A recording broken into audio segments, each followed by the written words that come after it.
Yo. Check. Keep it alive through these lines I write. I keep it live cause I thrive. I might just blow your mind tonight. I'm so hyped, but it's no hype. From this height, it's direct hits on sight. I'm your type, lend me your ears to show you that there's something in me. I'm not giving up, I'm standing right here, holding these days hostage. And I'll make this my year. We turning fear into love, and the love's in the air. I love doing this cause nothing compares. Nothing can share that same type of feeling when you feeling them flares. They can't catch it, it's havoc. I rip to a tear, switch the scenario. My stereos, I leave them impaired. Variables start to change and they're all in my range. I just gotta grab it, it's all mathematics. Every step is drastic, I make it fantastic. I'm trying to take your breath away. Asthmatic. This is live through the stereo. Go and let it blow, blow through the stereo. I'ma let them know through the stereo. Yo, here we go through the stereo, stereo. This is live through the stereo. Go and let it blow, blow through the stereo. I'ma let them know through the stereo. Yo, here we go through the stereo, stereo. Yeah, just nod your head with it, so explicit and vivid. Every image is intricate, intimate. I put my all into it, no scrimmage and no rules. I'm a pro tool, hear my heartbeat, beat into the vocals. I'm so loco, lost my mind, oh no. It's Ponderoso, dope, so no overdose, cause it's dope, yo. Man, this is house grown, mixed with some milestones. So I let the style flow down like the Dow Jones, bringing it with some foul tones, letting the crowd know we getting loud, so it's eardrum rudiments. Yeah, we bring it rude again. Move, little hooligan. Music for tuning in, full time to the 10. I'm on my clock like I told you. I'm doing this for dreams we pursuing. Hey everybody, welcome back to the Anti-Media Radio once again with your host Nick Burnaby. I'm here with my co-host DB Schwartz. How's it going, man? It's going good, man. Things were happening around here recently, locally. I mean, think you should share the helicopter story, but you know what the crazy thing was when I was on the way here, there was a cop right behind me that freaked me out, dude. He came up behind me and I was like, what is going on? And then he started doing the flashing light going back and forth across the highway right behind me. And I was like, what the hell? What am I driving into here? You know what I mean? This is not good news if he's right behind me. But then I pulled off and I got over here and everything. But man, can we say the Deer police state is popping off? You survived. Speak? At least you survived it. Yes. At least you didn't get your head caved in by one of these cops or anything like that. Very true. You know, I don't know, man. It's just like this. All this stuff is like piling on with this whole police state stuff at the local level. I was in the car for like 5 minutes. I switched off from my music real quick to see what was on the radio, and I just happened to hear Glenn Beck start talking about the militarization of the local police forces. So luckily, this stuff's starting to go mainstream. You know, if Glenn Beck's talking about it, that means all the sheeple that listen to him are finally starting to realize, oh damn, maybe we shouldn't be militarizing all of our little small town local police with basically tanks and militarized weaponry. So I mean, we had one instance here, right here in Chula Vista, like right down the street from my house, where this cop CHP arrests this firefighter, I guess. Yeah, I mean, it's just like, I don't know. Yeah. I think the firefighter was like in the middle of trying to save somebody. Yeah, this is the messed up part. It was like some guy rolled off an embankment, and he was injured, and they had 3 engines respond. And they all pulled off, onto the side of the road, but one was in the fast lane because he was the first responder. He didn't pull over. He got out. He started giving aid to this guy. And the CHP comes up and goes, hey, I need you to move your vehicle. You're blocking the fast lane. The guy's like, I'm actually helping a guy who's injured right now. No. And the guy's like, put your hands behind your back. So they arrested this guy. They arrested a firefighter in the middle of helping a person who was on the scene of an accident. Put his hands behind his back, put him in the back of a squad car for 30 minutes until they realized what a horrible PR nightmare this is going to become. But the damage is done. And we started to talk about it. Remember how we were talking, like, if we can't be saved anymore because the police are arresting our first responders who are coming to the scene of an accident, like, they really, really don't care about us anymore. They really want us to get hurt and die, dude. It's just better for them. Well, here's what I'm saying, man. Like, if they can arrest these firefighters, which, I mean, in my opinion, firefighting is like a really honorable job. You know what I mean? Oh yeah. And you don't see firefighters going around killing people, or these guys more or less save people out of burning houses. And for the cops to be arresting these guys, I mean, at least to me, it's like,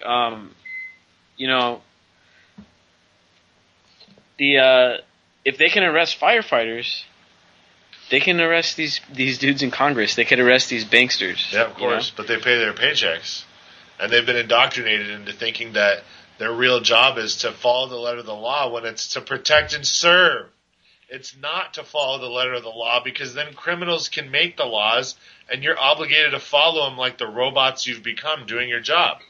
And it just can't. This status quo is unmaintainable. So you're going to have to choose police officers, law enforcement, and especially our military. Do you side with people that are in your community that actually care about this country, or people that want to strip mine it for everything it's worth, start a war with China, and then go on to the next country? Because that's what it's coming down to, real quick here.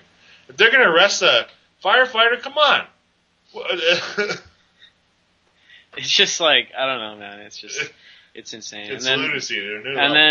Then just maybe an hour ago, I was on my way here, and I was right down the street, and I just see these helicopters coming through in attack formation, going full speed, man, like just barely overhead, right? Flying like right over my place, and I don't know, man. It was weird. It was just I've never seen anything like it. 6 helicopters flying like directly over my house. Matter of fact, I hear one outside right now. Yeah, right now. It's as if we live like right over top of like a helicopter highway or something here, which I just don't remember it being that way. But anyway, it's like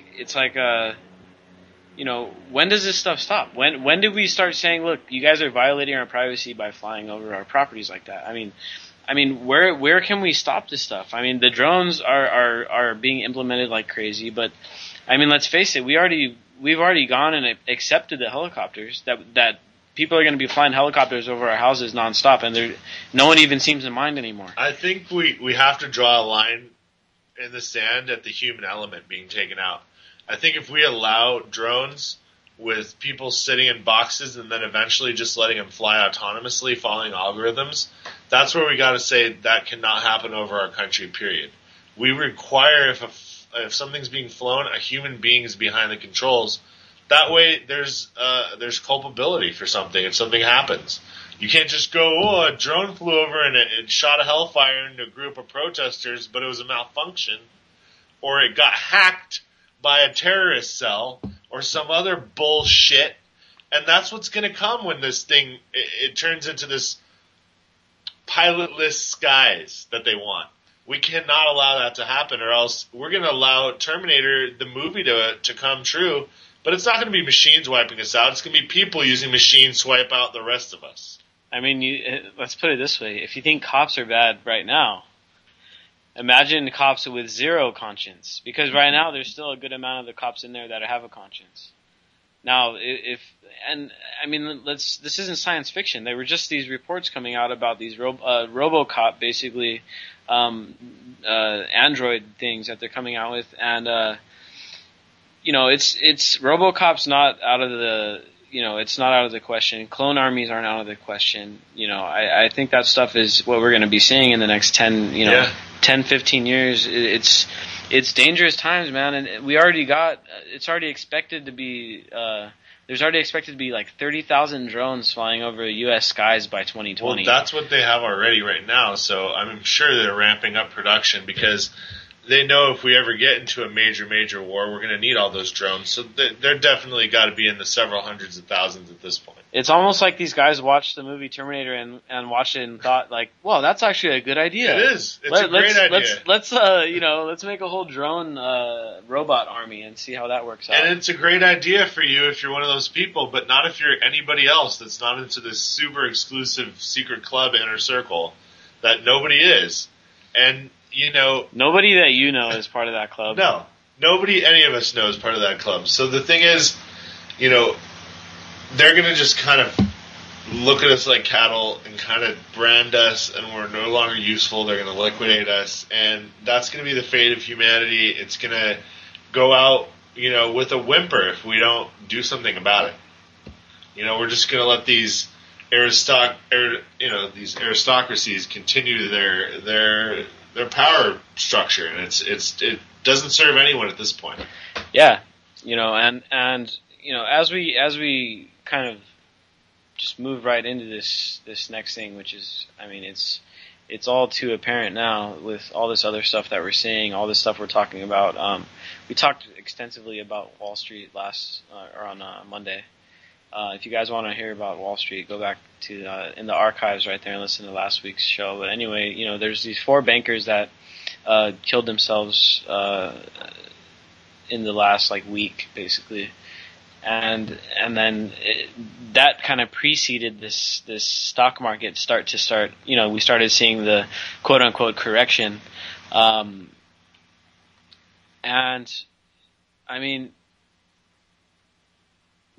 with all these states, what do we have? At least 25 states right now that are in a state of emergency. We got the whole West Coast in this massive drought. There's just all these things brewing up here. And now the latest thing, and again, this is you would think that this stuff isn't actually being said, but this is on record. Supreme Court Justice Scalia, which I'm sure most of you guys have heard of him, he's a pretty influential Supreme Court judge. He's been there for a pretty long time, too. He basically went on record saying that he would not be surprised if they reopened the internment camps, like the ones that we had during World War II for the Japanese. This guy was just on record this week saying that. Right. There was a report that came out that there was something like 8 million names of Americans that they figured would fill these internment camps. These are political dissidents, essentially, or people they consider threats to national security and the interests of whoever's in power at the time. And, I'm sure it's me and you and everybody listening and all kinds of other people that we don't, even assume are threats. They're going to look at anybody that could be a potential threat and try to throw them into these things. They have them built. These are FEMA camps. There's different kinds of camps, but there's definitely those for dissidents. And they've been saying forever they're going to have re-education programs, aka brainwashing and blah, blah, blah, blah. So the thing is this, man. If it gets to the point where we can't talk about the things going on and trying to prevent them, and we're going to live in a society where that's illegal, just let it be over. We need to fight to keep what we have and get back to the due process and constitutional government we have. Otherwise, just go down fighting for it. Because you're not going to want to live in what they have planned and cooked up. It's going to be a literal internment camp worldwide. That's what it's looking like. Well, exactly, man. It's we really are in this sort of opening stages of the new fascism, I think. And it seems so far-fetched that this country can get to that point. But the fact is that these people are saying these things, and we see the DHS buying all these armored vehicles and buying billions of rounds of ammunition. These are domestic agencies. Why do they need 1 billion rounds of ammunition? None of this stuff sounds good. It's every agency too. It's the postal the postal service today. It came out that they ordered 200,000 rounds for sidearms, particularly semi-automatic .45s and 9mm because they want postal workers strapped. What in the heck? You know, where are we getting to the point where everybody that has, they're not even a federal agency. They're, again, like the IRS, a private corporation. So why are we as taxpayers paying to arm private corporations? Would you be okay if your money went to arm the truck driver for Pepsi? I don't think you would. So why are we, even allowing this to go without batting an eye? And they're arming them up, and these are just regular Joes, so they're not going to be fighting us, you'd assume. So what are they planning for? That's what I want to know, because DHS, I get, they'll use it on us. The post office, postal service guy that delivers your mail is not going to go cap a bunch of people for Uncle Sam. That's not him. So I think what they're doing is it's like they're just arming us to the teeth for what are we going to do so we can pull ourselves apart? I mean, is this really the only thing? Because we're invade proof. No one's coming in. So I mean, let's see. I mean, the only reason why they would want to arm Postal Service is if they expected in the near future a situation where it was so desperate that Postal Service were being robbed on the regular. Okay, well then I guess and that's their that's the deterrent. All right, so that makes a lot of sense. So I mean, I guess you could say the government does believe in guns as a deterrent, huh? Well, the thing is, it makes a lot of sense now because there's a financial analyst, Terry Burnham, who just took out $1 million he had in a checking account in B of A and said, if you have it in any multinational bank, pull it out immediately, throw it into local credit, unions and things of that sort. But generally, just don't even have a lot of cash. Have everything divested. He's like saying Federal Reserve notes are worthless. They're not even worth the paper they're printed on at this point. So yeah, you're right, Nick. They'll be a target because, God forbid, somebody's sending Johnny $20 for his birthday in that card. They want the $20 Federal Reserve notes so they can go buy a loaf of bread. I mean, this is where it may get to at this point. And, with the environmental concerns going on now and the poverty going on, I mean, I think we're going to get into it, but we're seeing that there's these 3 grids at risk that are covering 61 million Americans. If you can imagine that, something happening to one of those grids with 10, 15 million people out of power, it's going to be a major, major issue there. So we talked about these all these states, right, that are in a state of emergency. A lot of it is supposedly due to propane shortage, which, in the past we've seen it here in California where we had our energy manipulated just so they can rip us off, which is why our governor got impeached, recalled or whatever, right. A few years ago. I don't know, what was that, 8 years ago or so, whatever. I still remember it, even though I was a kid at the time. Right. But, there's a chance that there's this at least 25 states that are on this propane shortage. There's a chance that it's part of some kind of energy manipulation. Now, the thing is that doesn't help at all, is all this cold weather. All these polar vortexes or whatever it is that these things are going on. Let's face it, there's some extreme cold weather happening in the U.S., but like you were saying, the one part of this story that people don't talk about, it's the heat going on the other side of the world. Yeah, I mean, they're having some major record-breaking kind of parched summers in Australia, even Chile, which is usually pretty temperate.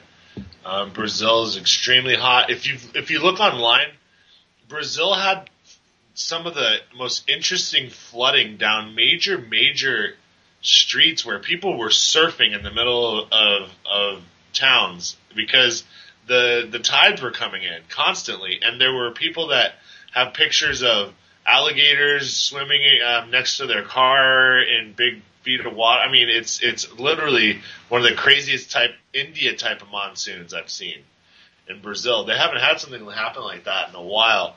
And it's just extremes everywhere. It's extreme cold. Me and you are really lucky where we live, where right now it's like 50-something and we're complaining about it. And it's negative 56 in Duluth the other day. And probably, I don't even know what you can step outside even bundled up for in that, like 2 minutes probably. But yeah, it's just crazy extremes.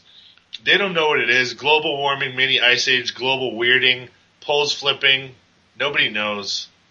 Not really. There's no consensus. The only consensus is the BS global warming corporate consensus. I don't believe that at all. So, well, it's probably a couple of things.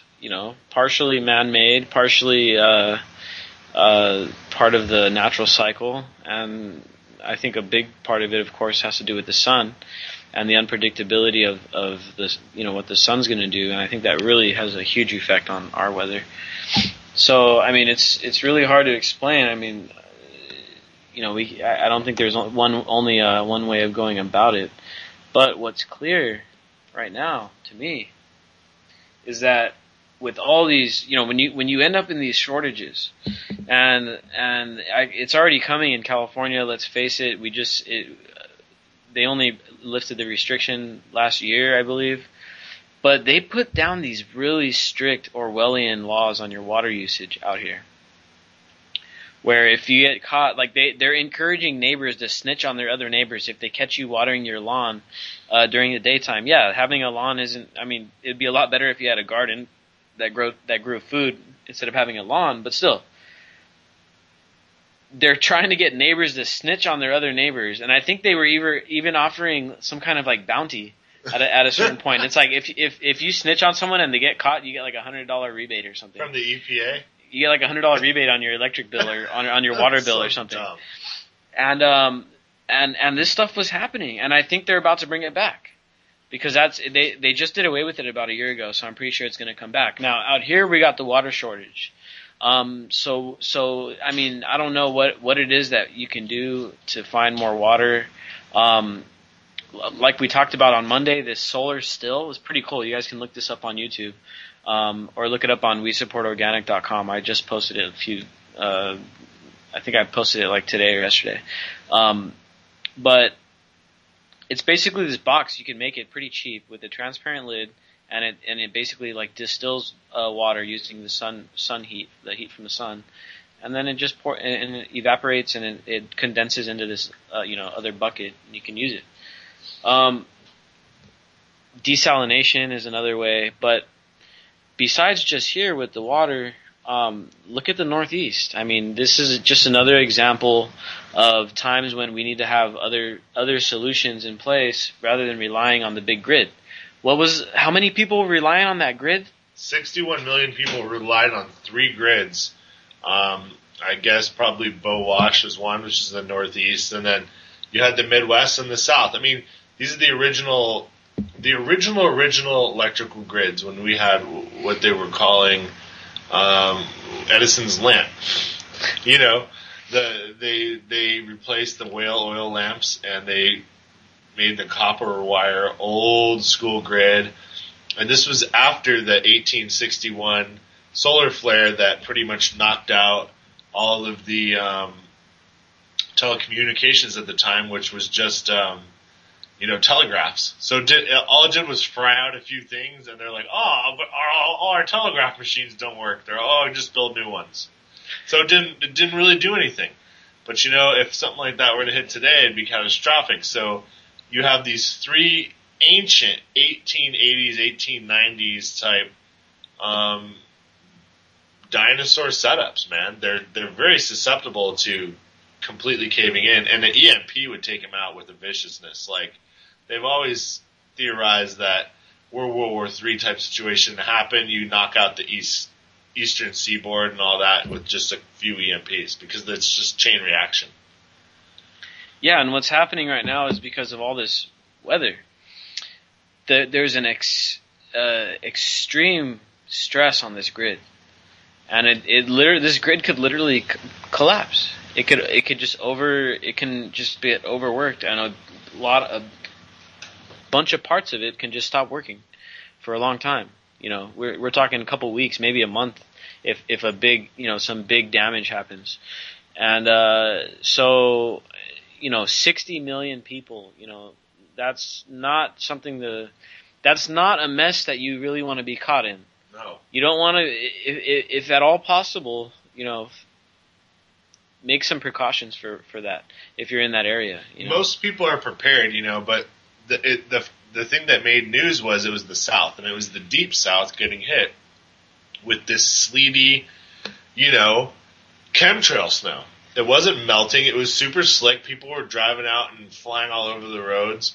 I mean, did you see the video recently, which was in Minnesota, where they're very used to driving in the snow, and this snow is not melting. It's making this black, or should we say, I think the new play on words is frack ice, because it's just pollution ice. It's like, it doesn't melt. It kind of makes the road slick because it's oily, carbony, liquidy crap, and it just kind of bonds to the asphalt. And even people where they have 4x4s and snow tires, they're flying all over the place. Yeah, man, it's weird. I saw a bunch of conflicting reports about that. You know, I saw like the snow not burning, and I thought it was weird looking myself when I watched the video.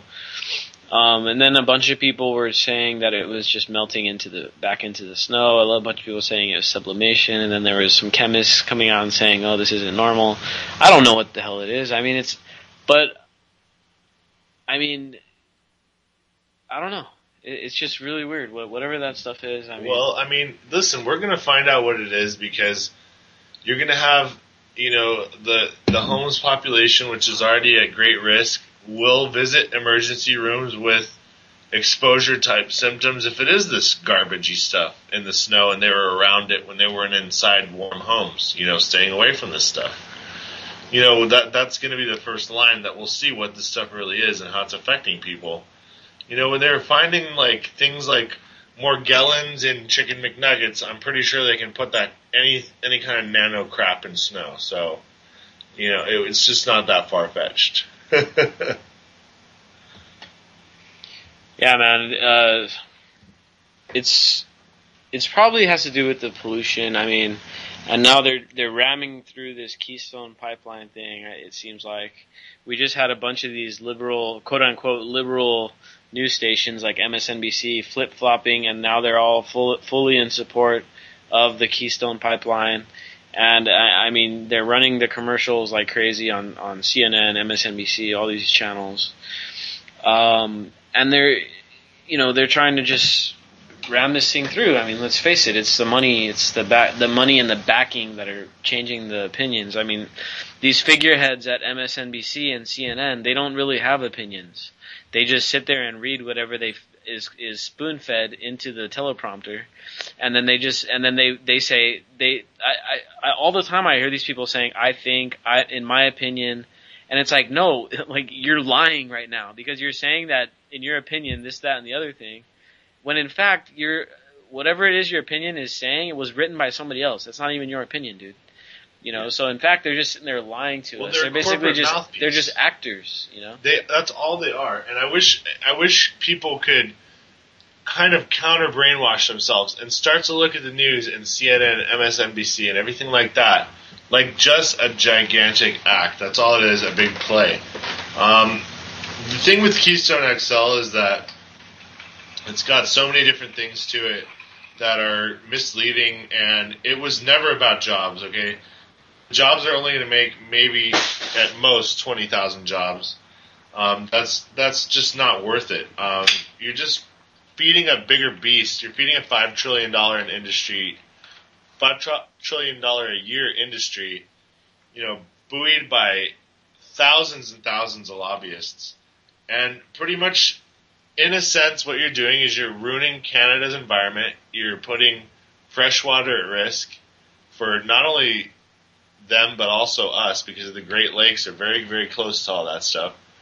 And you're shipping it down this horrible pipeline right to China, and they burn it, and they're about to just completely wreck their own environment. Well, they're probably going to refine it in Texas, which is really going to screw us.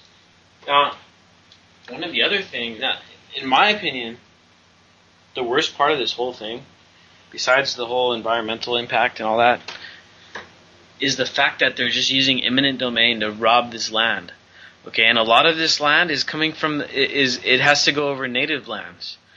You know, and look what we've already done to the natives. Are we seriously going to do it again? Just because we want to extract some oil? We're going to commit another apartheid type situation just because we want to extract some oil? Really? Yeah, I mean it's as if we've already forgot what we've done to the Native Americans, which is like millions and millions of of people killed or displaced. I mean, millions and millions of people were displaced by our ancestors, or any of us that have American ancestors.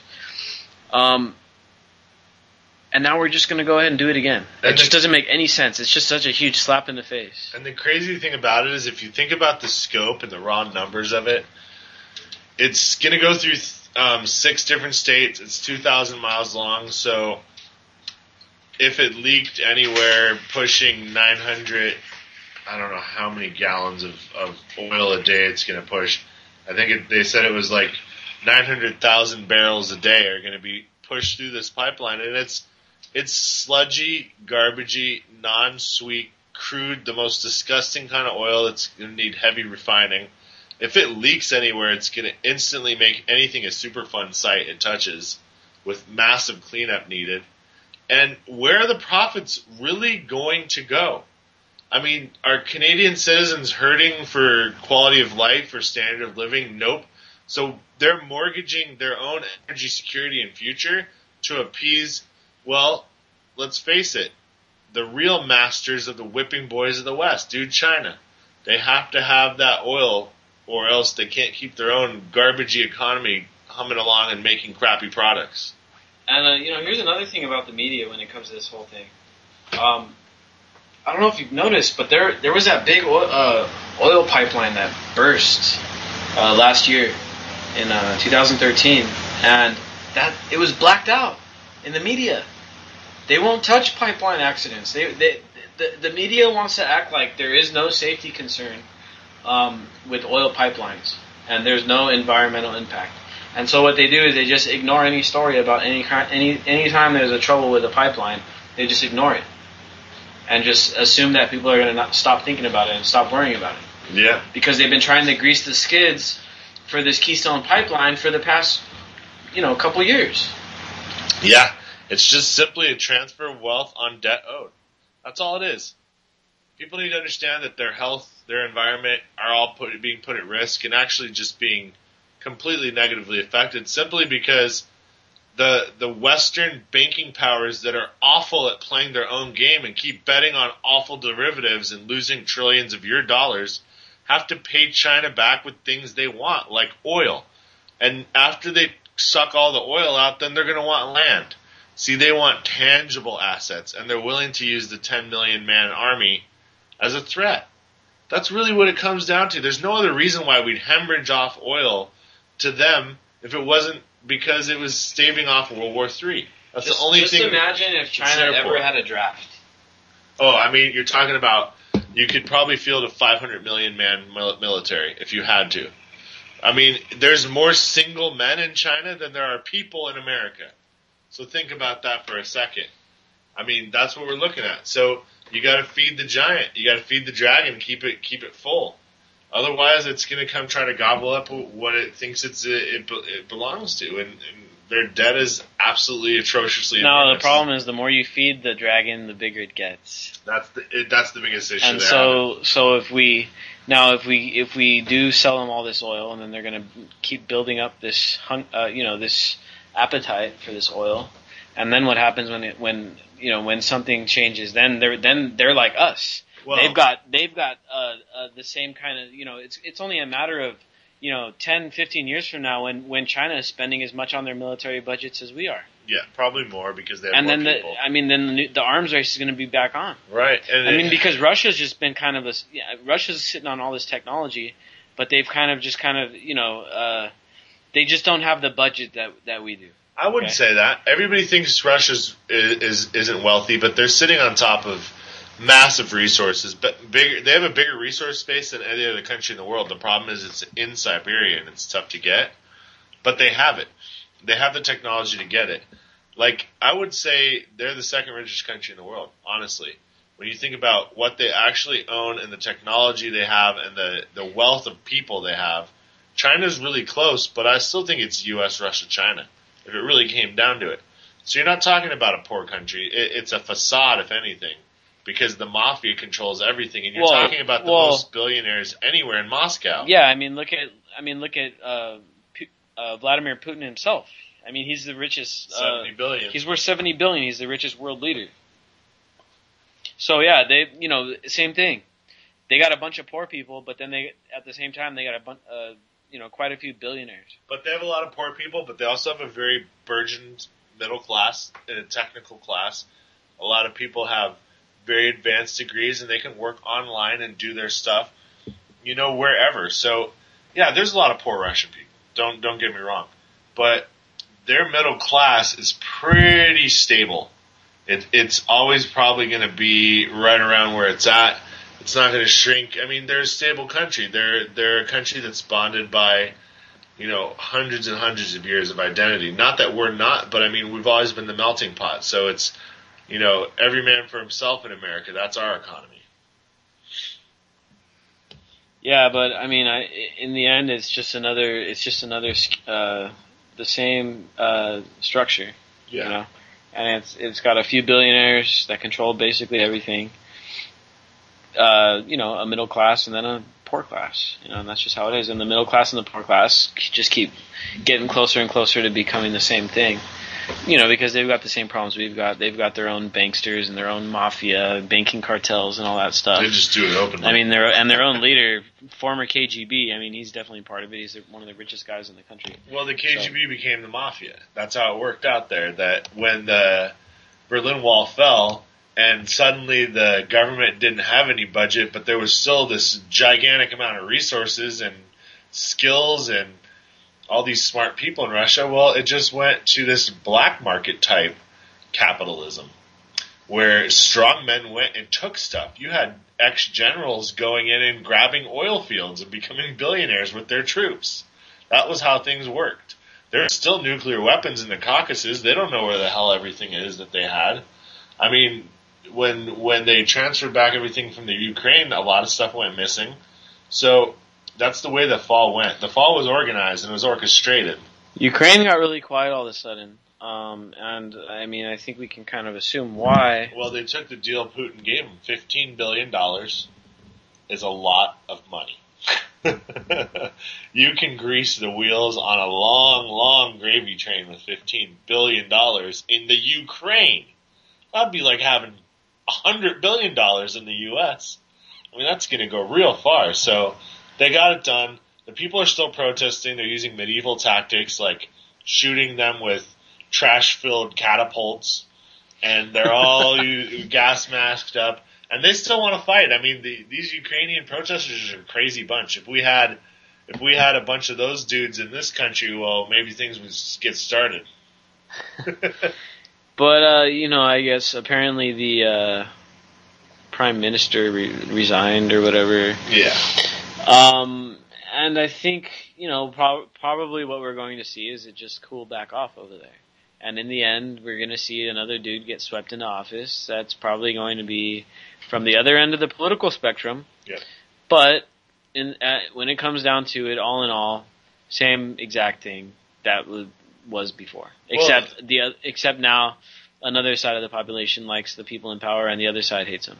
Well, I mean, a very vocal portion of the population wants to go with the EU. Okay, they feel like a cultural identity is European, even if it is Far Eastern European. They don't want to be under some kind of Soviet umbrella.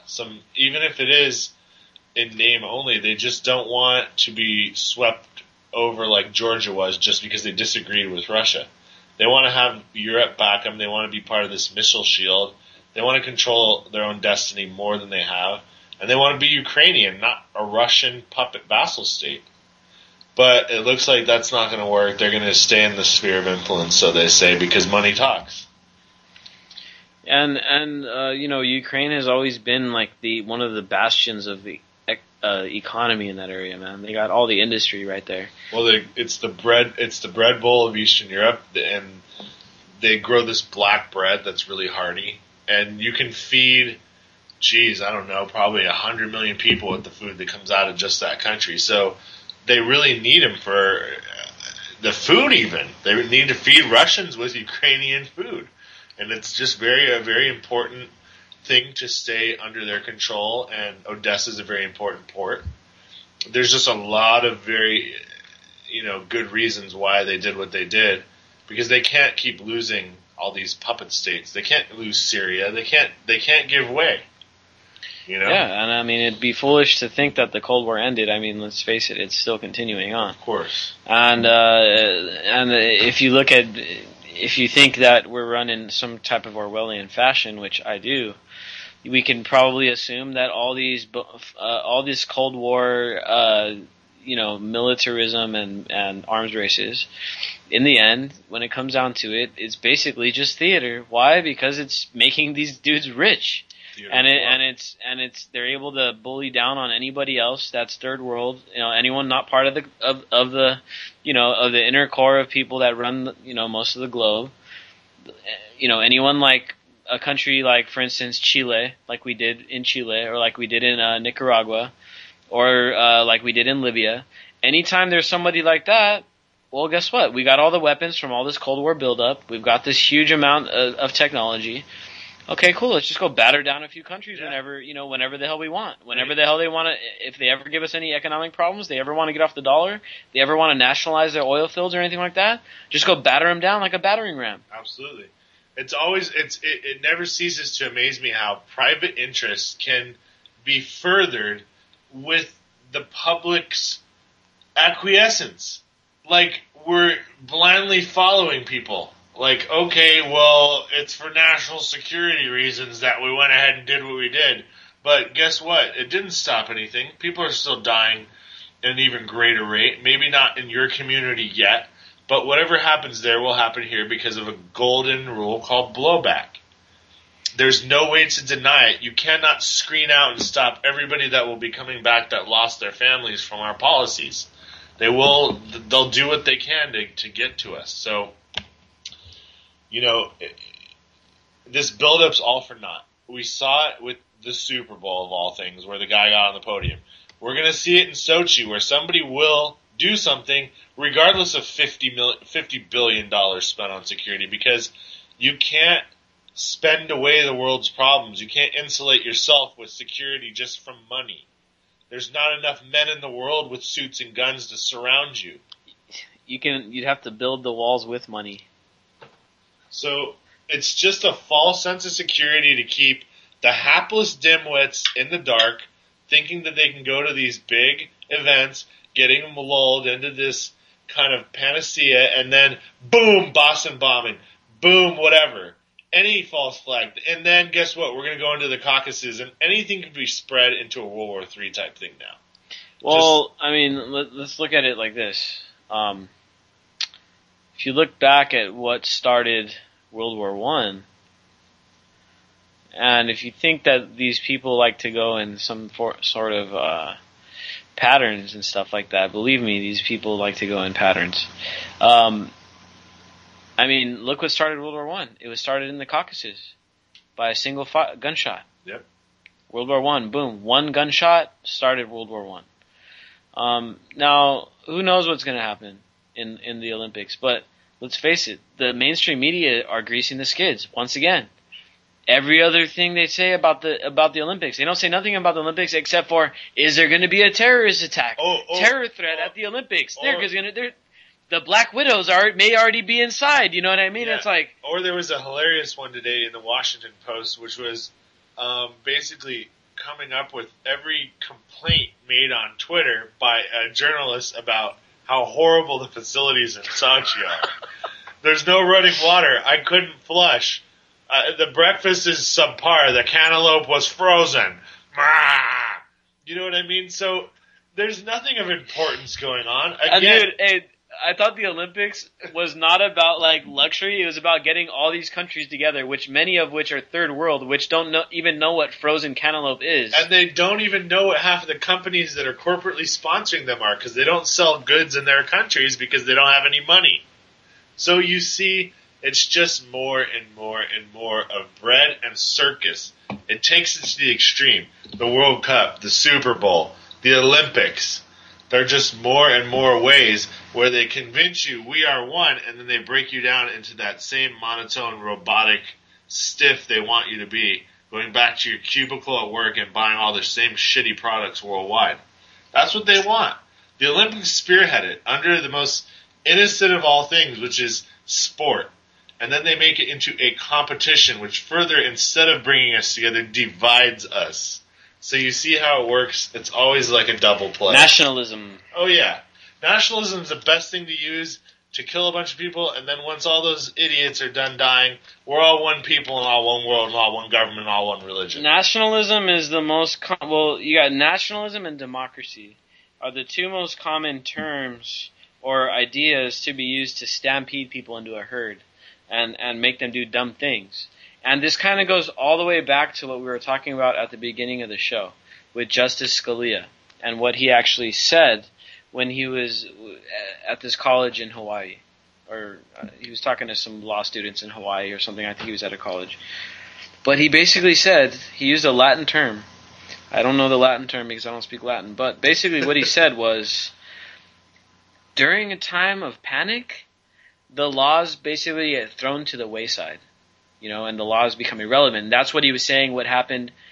Basically, that was his excuse for what happened during World War II when they created the internment of the Japanese, the internment camps to house all the Japanese.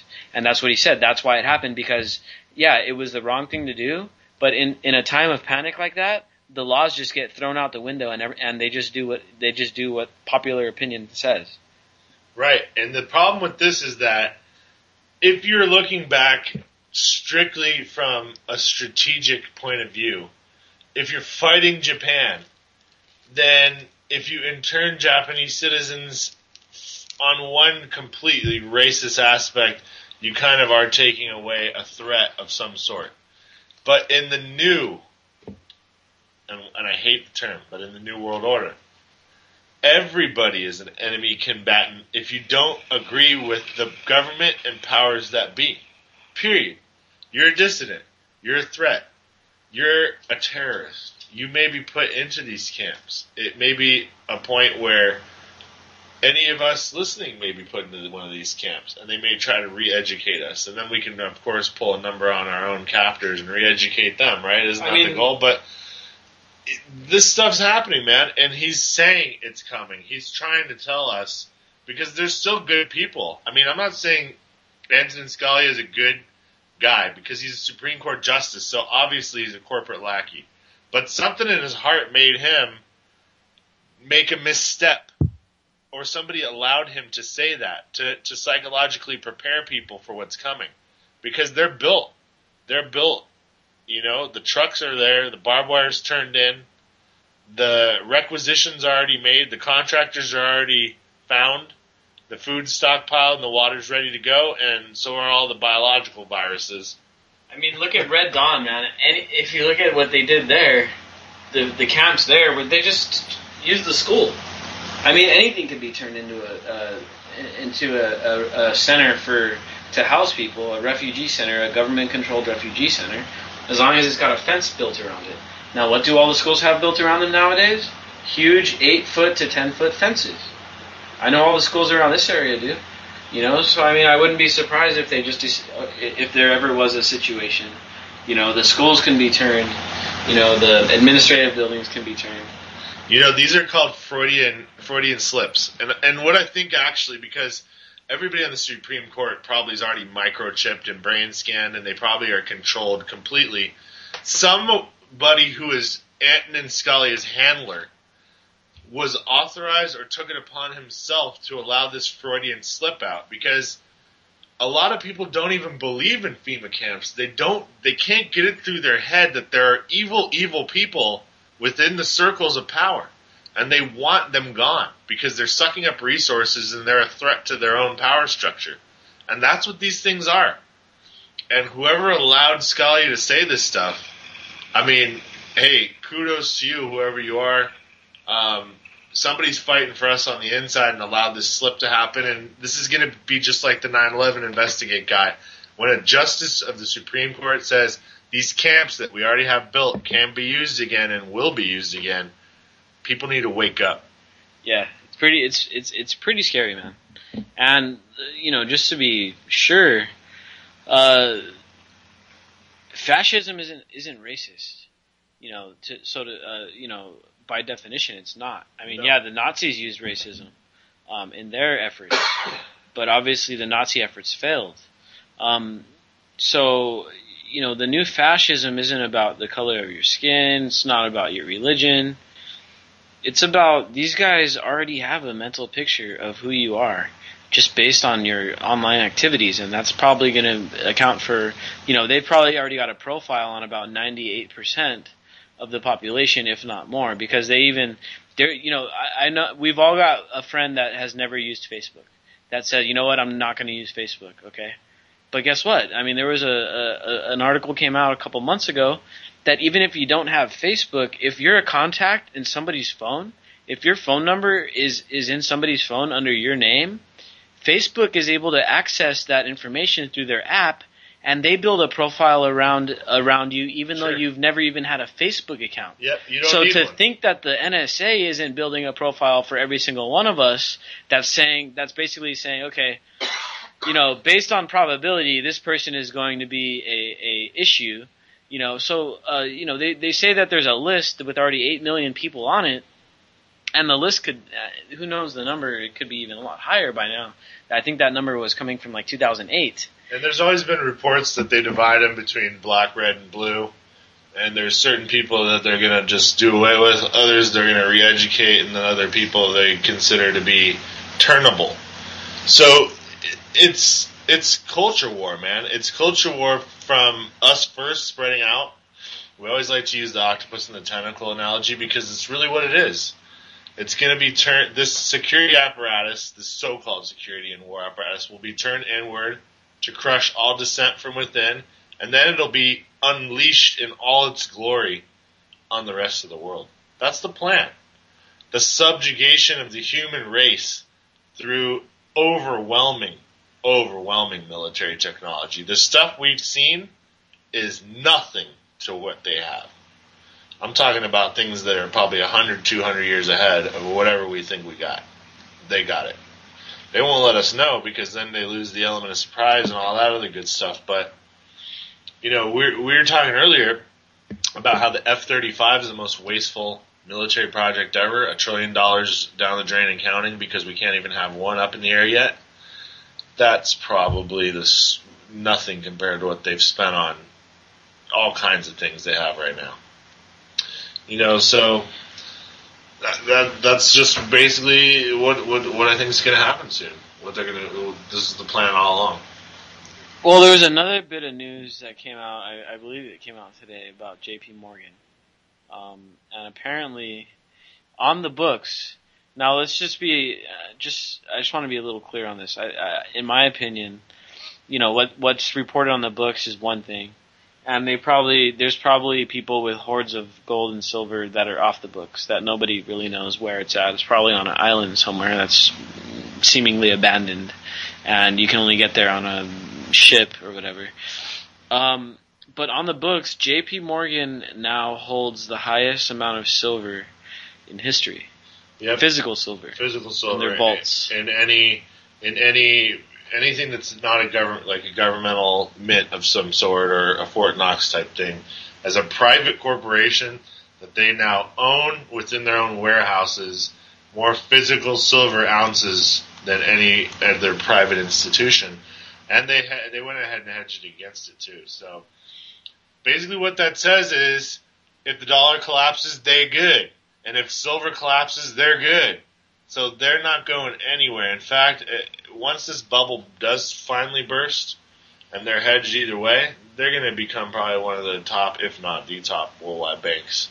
And maybe if you're looking at a candidate for the One World Bank and the Global Bank to go along with the global government, maybe Morgan won it out. Well, the way I see it is now we know what vaults to go to when things go down.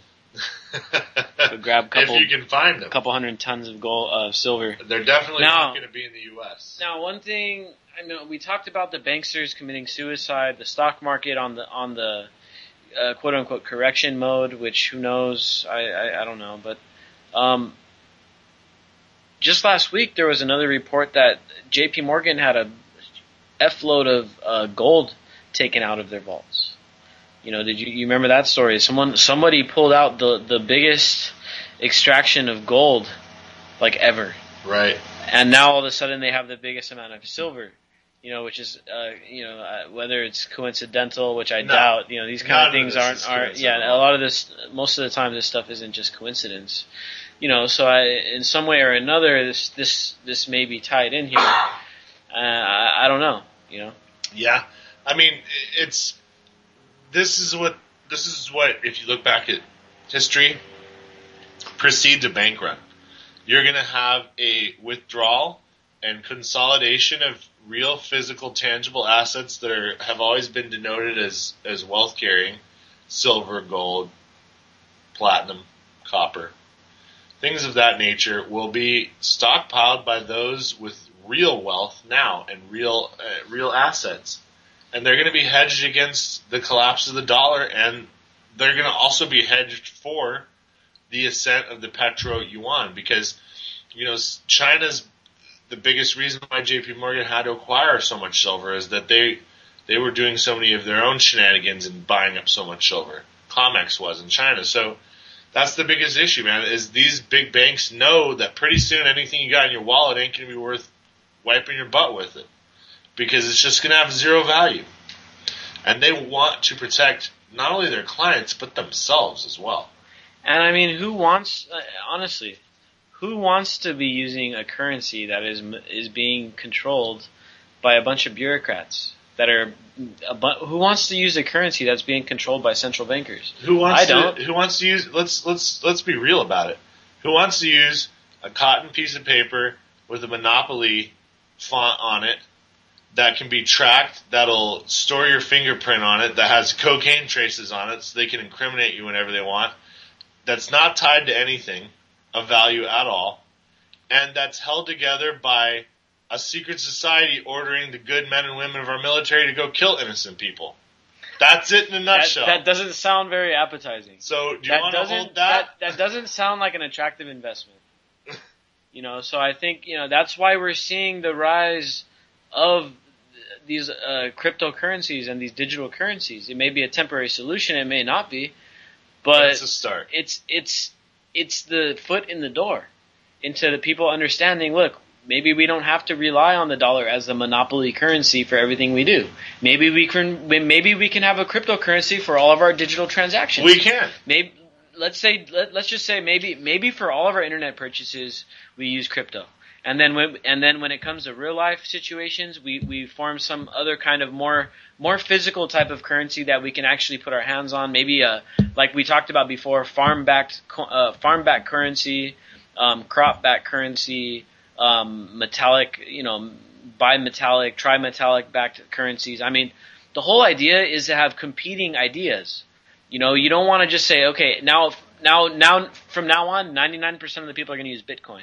Guess what? Then you're going to run into the same problem. Right. Let's have a variety of different ways. We just need to have not so many laws that restrict us, telling us, oh, you can't use this for currency. Because, now if you get caught, there's some states where if you get caught using gold trying to use gold for currency, you could actually be arrested. If you decide to accept gold at your store, like, you could actually be arrested for that in some states. I've seen stories of it. Which I find is hilarious, because if you were to go purchase a car or a home and go to a bank and provide physical gold for that note, you could, in order to get an immemorial title, you'd get the right receipt and take them to court, and that way you'd never ever pay taxes, because you actually own it, top to bottom. It's not just a title, they're allowing you to use it. So, yeah, man, we're upside down in every which way in this country. The best thing we can do is just keep talking about it, keep waking people up, make it so it's so mainstream that this Investigate 9/11 guy is getting play now, and let's bring this back. Let's wake people up again.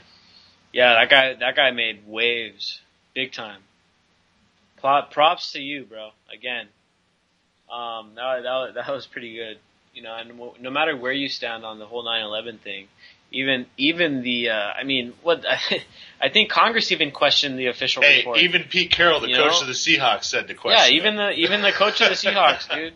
So, whether you believe it was an inside job or not, at the very least, most people believe that it needs to be investigated. And just like the JFK murder and the Martin Luther King murder, it's the same kind of idea. It's like, okay, maybe you don't believe it's an inside job, but at the same time, you know, there's something missing from the story that we're not being told. And they just declassified this whole Saudi thing, which is totally through the stereo. Yo, here we go through the stereo. It was